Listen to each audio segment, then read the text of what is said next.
Hey y'all, it's Sim back with another episode of the Monday Motion, and I am very happy to announce that I have content creator and comedian with me, Sam Ramsdell. Thanks for joining me. I appreciate your time. Of course. Thanks for having me. Yeah, this is really exciting for me. I kind of just ran into you kind of randomly while we were in out in the Worcester area while you were doing your show at Off the Rails over there. Yep.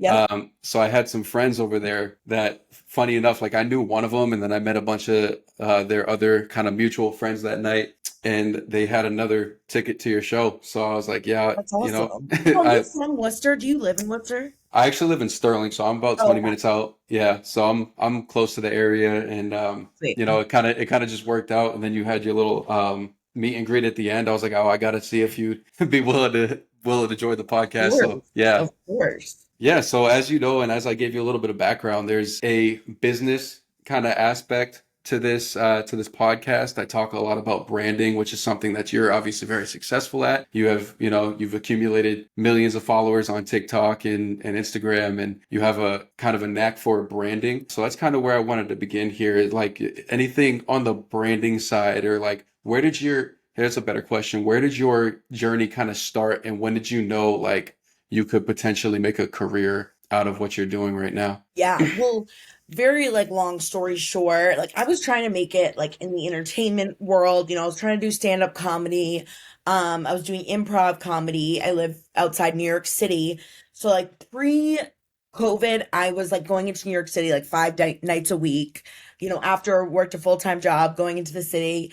And it was I was trying to make it. I was doing all these like open mics and showcase shows. And it was funny, like when COVID happened, I was like, oh my God, like I'm in my late 20s. Now my career is really over. Like now I really am like totally screwed and like I'm never going to be able to have this, especially because it was just getting extended and extended. I'm like, oh my God, I'm never going to be able to get on stage again. So of course, TikTok was blowing up at the time. It was like, all right, I really wasn't on social media that much. I like had like an Instagram and Facebook, but I really wasn't using it. And just, because being stuck inside, it's like, all right, I'll start just try kind of basically throwing a bunch of things against the wall and seeing what's stuck. And of course, TikTok, I ended up being able to now it's like at 3.8 million, but slowly over the last 5 years, grow a big following on there. And, I do a lot on Instagram too, of course, but it was a lot of like kind of figuring out what worked. And, of course, now we know how important social media is, but like back then it was like, I was just trying to do whatever I could to try and, get on stage and do it professionally. And so, when it became the thing of like, all right, there's thousands of other entertainers, singers, comedians, creators of all type on TikTok. Like, what do I have that's different? And of course, I've always had a huge mouth. That was always something that, like, I kind of made fun of myself for, was made fun of, for growing up. And, just kind of was like doing crazy faces type of thing. And that blew up. And that really it was like, okay, this is the way that's, of course, physically able to really differentiate myself from, but also, it kind of works with to comedy. Of course, like the jokes kind of write themselves in some regards, but also just, it is like part of my personality now and it has become my brand. So all of that to say, very long story short, is like finding like again, like sounds corny and like, kind of the same thing you hear again and again, but it's like finding what like makes you different and what like really can set you apart and something that, I was always self-conscious about and really was, kind of almost like nervous to show it off in the beginning. And now it's like one of the best things about me.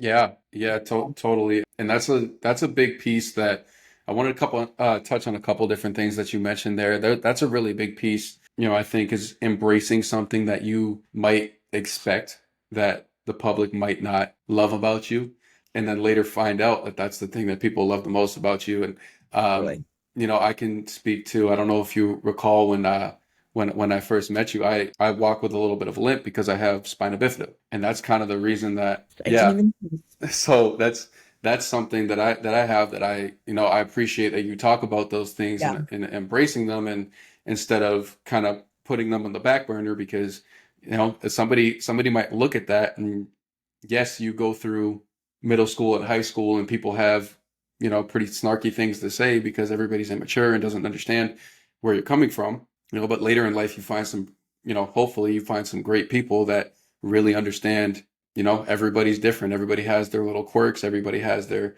this, and Yeah. if you can find a setting to which, you've been able to do and put that up front and everybody loves it, then, that's something that a lot of people like yourself succeed on, which, I appreciate that a lot. The one thing that I would ask you, oh, sorry, I'm trying to backtrack. You said No, something no else. worries.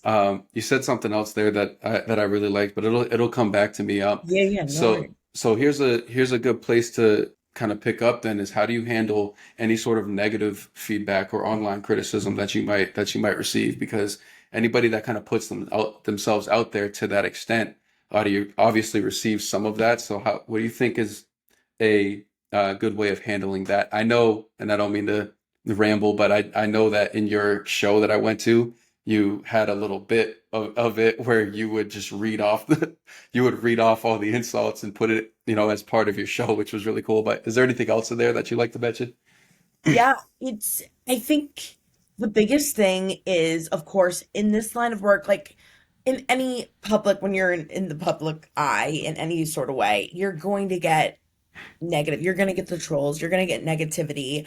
I think just especially with social media, like people can be anonymous and people can hide behind and, be even more ruthless on the internet.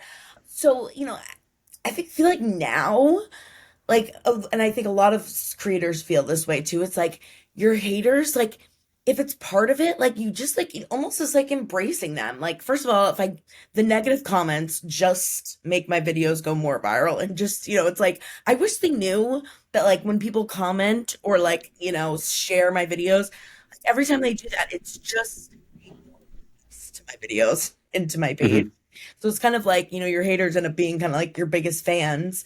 Yep. And it's like a good thing. Like I remember when I first like started getting hate comments, like, in the beginning when it was one or two there, I was like, oh my God, like I've really made it. Like that's when you know a video's doing well, is when you get the haters. Like, so if you just kind of embrace that, no matter who it is, like I think there was a really good viral video that went well too, of like Sydney Sweeney posted, and then it was like all the haters that she gets of like all these, different people saying how ugly and talentless she is. It's like, okay, if Sydney Sweeney is getting hate messages, like, and those, I'm fine. Like then I'm Right. doing okay. So it's you kind of just have to embrace it and do your best to just not look at them. Like I do have some safeguards in place, where it's like, I really try not to spend too much time like going through those type of comments, and messages. So Right. Yeah, that's really fair. And that's kind of the best way to go about it, is most of the time ignore it, but then when you don't, you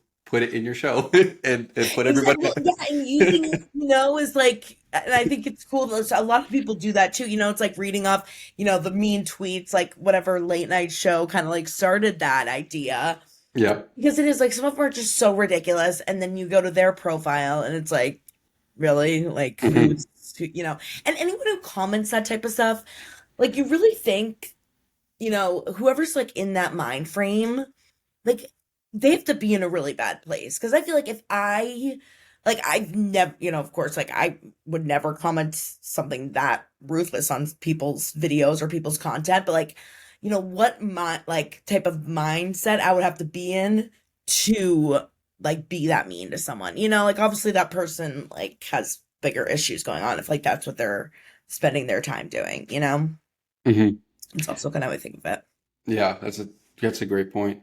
Kind of switching gears to more of like I know you're getting into, you're doing the stand-up thing more, and you've been kind of sustained and grown a huge social media following. Is there anything else, because you've started to grow that bigger following, that you kind of expand out to, or are you kind of just focused on those things that have been working more so? And how do you kind of like know when and where is a good opportunity to jump on and Yeah. things like that. Well, I think, of course, so because, thanks to TikTok and thanks, again to being kind of stuck during COVID and going on social media, like social media did become, of course, like kind of my first and foremost way to pay my bills. And then because of that, it allowed me to get back to stand up and to get back to performing. So, I think it is if it's something that like you love to do, like it's once you have a platform, like it is nice, especially if it like, makes sense with your content to have an audience that will kind of naturally support you.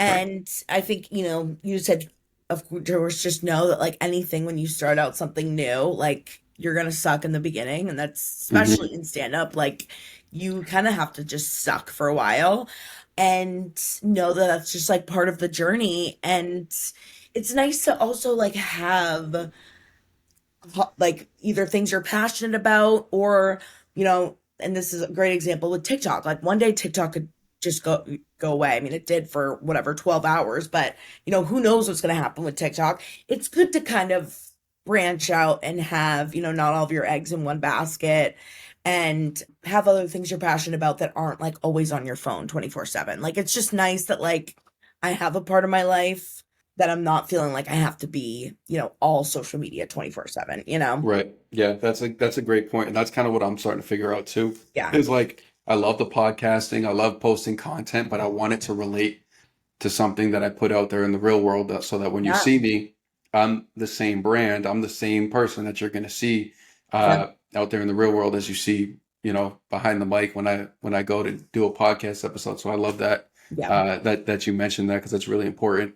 One thing, one thing that I think that you obviously you mentioned that you do really well is is you take your quirks and you kind of turn them into an advantage, into an entire brand, and you're able to kind of expand out more so on the comedy side of things, on the stand-up side of Yeah. things. You're able to branch out to that. And is there anything that you can say specifically towards, and this is kind of the reason I had you on, because my audience is all athletes in a very cutthroat type of industry. Is there anything that you can say towards, you're in that type of performing, which is also really cutthroat? How are you able to stay resilient and kind of just keep your mindset focused on the right thing so that you're just able to continue to grow in the industry that you're in? A lot of it, again, because, it's always been something like I'm passionate about and that I have fun doing. So I always am like constantly reminding, like, I'm doing this because I love to and because it's fun for me. Mhm. And so I just like as silly as that probably sounds too, is like keeping it fun. Of course, comedy, stand-up comedy, of course, Mhm. is fun in Right. general anyways. But, it's like I try not and the comparison game too. I think that gets a lot of people, especially in social media, Right. because you're constantly staring at other people. You're constantly, looking at other people's content. So to not compare yourself, when you go to other stand-up shows or see other, content creators turning into comedians or, just other comedians in general, it's hard to not compare yourself. But Right. luckily, like there is, just the mindset of like uh, comparison is the thief of joy. Of course, I'm sure you've probably heard that. And there's just no point in spending that type of energy, you know, comparing and you like there nothing good is going to come out of that. So I really just kind of, again, like again, it sounds silly, but it's like keeping it fun. Try not to think of it ever as like a competition. Like there's always space for I always, especially in the comedy world, like Right. there's always space for everyone. Like it's not Hmm. like we're gonna run out of comedians in the world. So I think Right. that's, what's kind of nice in Yeah. especially this industry. Yeah, you could definitely think of something like you made a brand off of off of a Guinness record Right. that Yeah.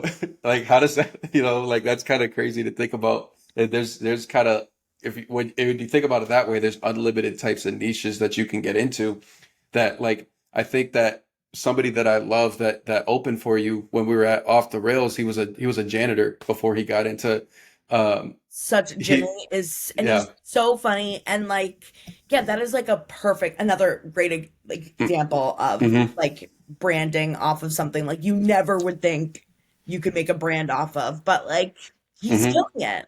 Like he Yeah. just like sold out the Wilbur, which is like a huge theater in Boston. So Yep. yeah, that's pretty cool. He's hilarious. I love him. Yeah, Known him for a little he was awesome. That was great. bit. Yeah, So shout out to him. yeah, Uh, so I did want to also ask you kind of like um more on like more on balancing your schedule because yeah. like obviously you're able to come on here to my show when I ask you to. You're also out there, you know, touring and you know, I saw your social media and you're still making time to hang out with family and things like that.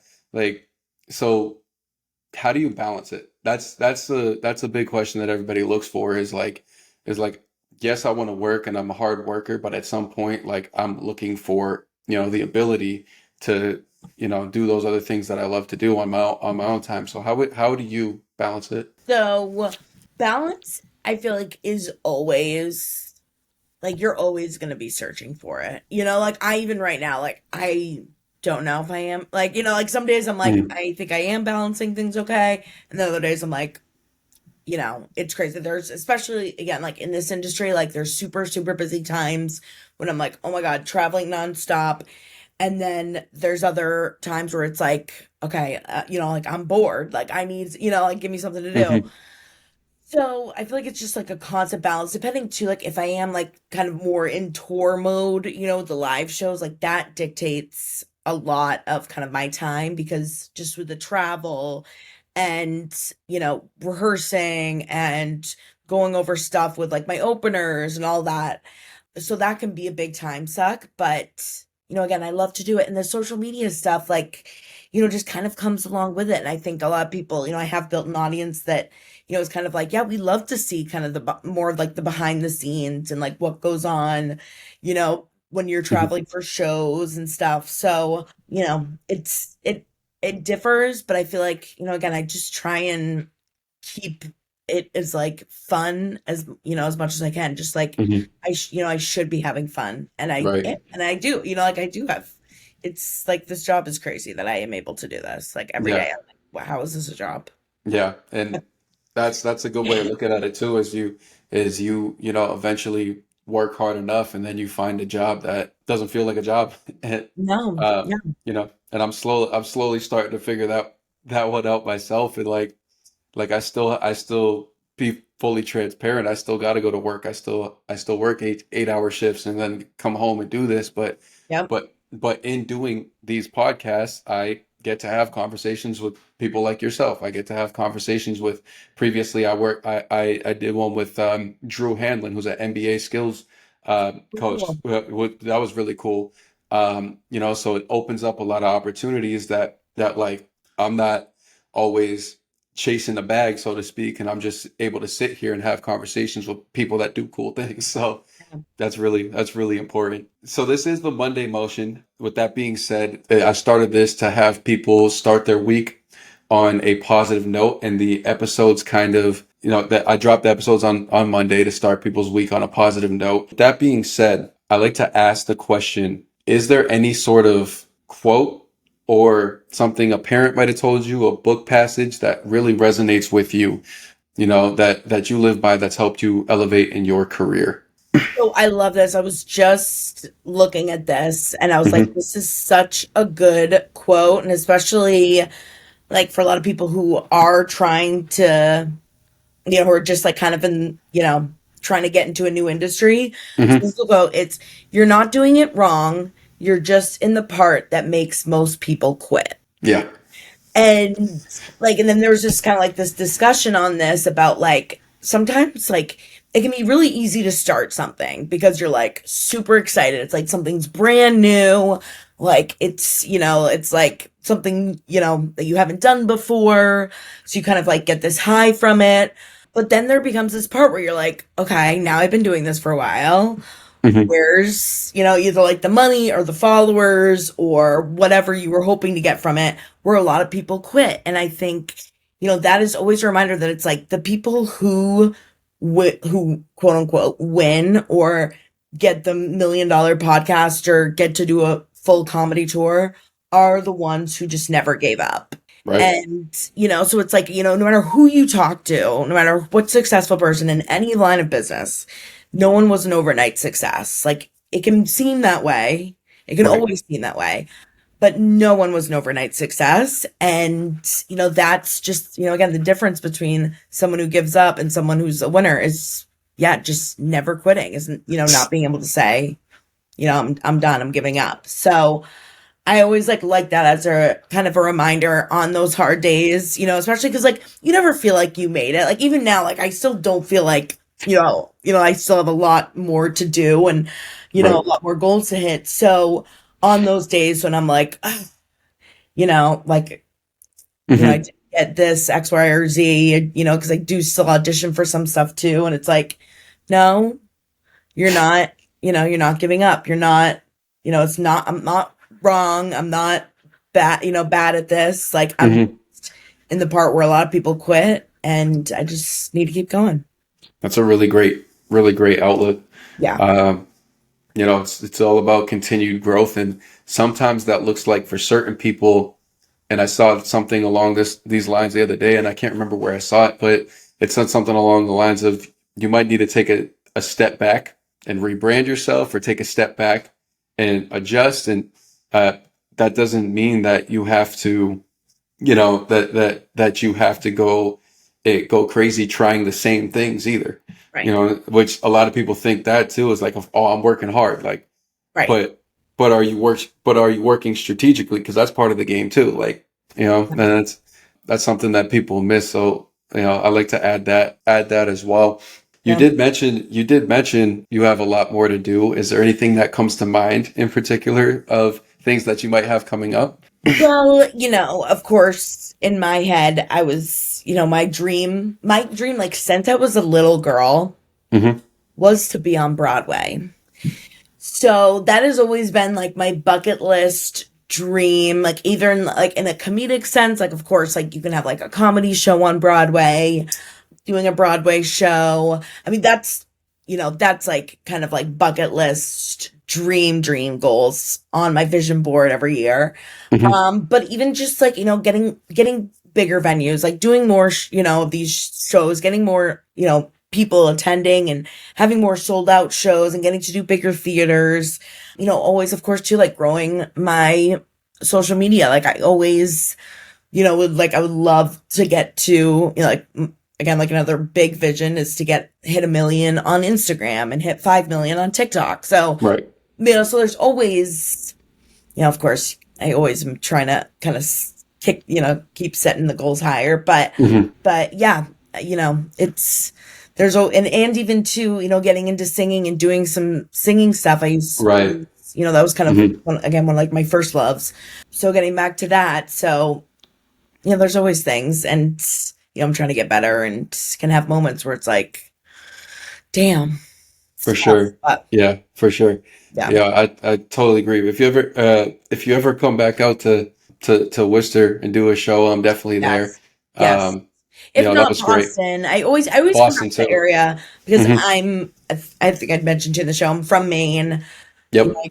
We're always, of course, like in the New England area, always heading up there. So I'm in New England a lot. So definitely I'll Yeah. be back somewhere in that area for sure. Yeah, that'd be awesome. I'm definitely there. You kind of Cool. you want a new fan for sure. Hey, I appreciate it. Yeah, of course. Appreciate it. Yeah, it was a good time. Kind of wrapping up, is there anything else that you'd like to add here before we hop off? I know you said that there's not you always want to kind of level up and do new things, but Yeah. is there anything else that comes to mind that before we go ahead and hop off here? Well, I feel like too, maybe like the last thing is just, especially like when it comes to social media, and I'm sure too, if you have a lot of listeners who are like, trying to grow a brand on social media, Right. it's like, I think a lot of people like are scared to post or scared to kind of start on there. And a lot of the fear is like starting small. Like a lot of people like hate starting small or like starting at some new at something, knowing that like you're gonna suck. And just to like, again, kind of reiterate how important it is to not worry about what other people think Hmm. and that everyone sucks when they first start. Like everyone's, there was always that quote too that was like, everyone's cringy until you're cool. And then it's Yeah, cool. So just start. Don't, who cares what your friends think or your family or whatever. Just start. I And love that. yeah, yeah. Yeah. And it's like again too, like finding like your special thing, like that's maybe it's not your big mouth, but maybe it is, something you've been through or, something that you've, grown through or traveled to. There's always something that you can find that, is different and special about you. Yeah, for sure.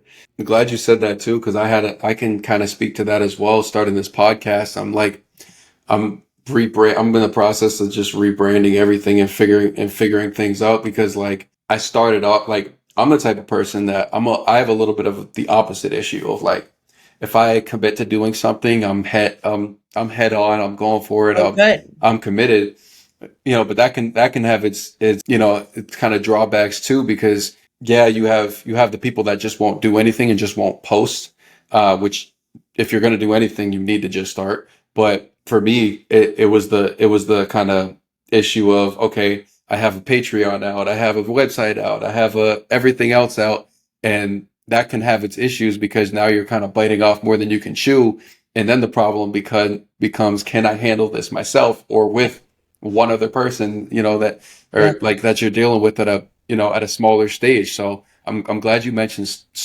starting small as part of it because Yeah. you're gonna suck. You're not gonna have the biggest team.